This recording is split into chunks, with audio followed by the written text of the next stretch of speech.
Are Nvidia shares too risky? Brian Mulberry of Zacks Investment Management has some interesting thoughts on that, and he joins me. Brian, you and I are speaking actually before Nvidia's earnings today, and regardless of the results, you have some hesitations about the stock. What are they?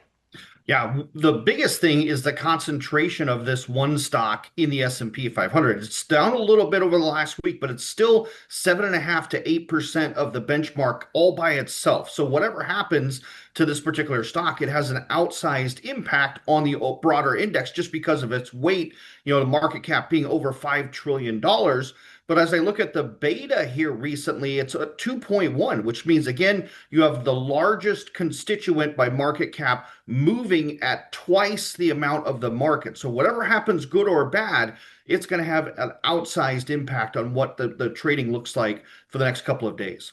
So, to sort of neutralize some of that volatility, there are a couple of other stocks that you like that are not AI related, but are retail related at a time when the consumer is pulling back or maybe pulling back on their spending. One of them reported yesterday, and the market didn't like the results so much, particularly the profit outlook for the year, and the stock dropped. Fill us in on that. Yeah, we're talking about Home Depot, and they missed because traffic was down. We actually had some really nice weather, which meant no storms that you had to clean up after. And so there was a little bit lighter sales there. But when we look at that and balance it with the fact that their average ticket size was up measurably, it simply means that as rates come down and consumers feel a little bit better, then that spending should come back up. We don't have the most recent month of retail sales, but going back to August, we can show that year over year, retail sales were up by about 4%. Home Depot is doing a great job of capturing more of the wallet share coming from consumer sales. So this is a short-term blip, and we think that this is a good buying opportunity with the dislocation of the stock price. Build it into your portfolio to dampen some of this AI volatility that we've been going through and set yourself up for what will likely be a better building season going into next spring and next summer, because by then we'll certainly have rates lower than where they are now. Another stock you like is Walmart, despite the company having said that it's had to raise some of its prices due to Trump's tariffs. Walmart reports tomorrow. What are you expecting?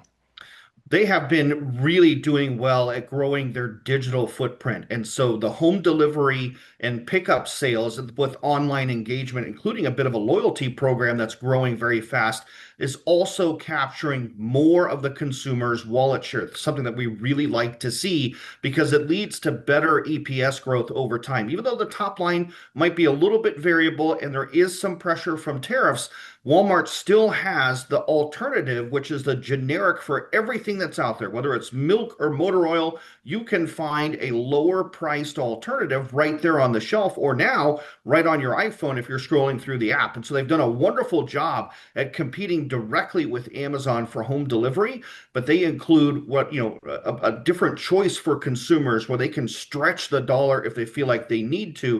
And that's something that Amazon just hasn't been able to do as well in recent quarters. Tomorrow, we also get a post-shutdown data dump, including the September jobs report.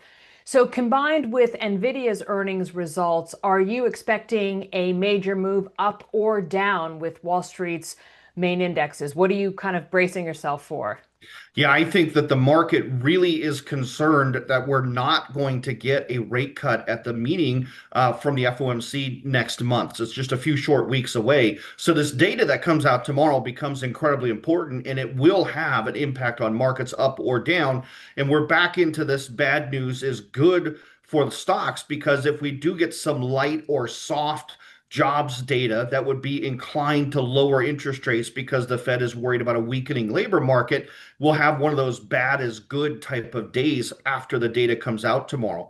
But we've had a number of Fed speakers in the last few days, and the mixed results are leading the market to say we're probably about a coin flip away from knowing what's going to happen. So again, the importance of this data tomorrow will definitely move markets.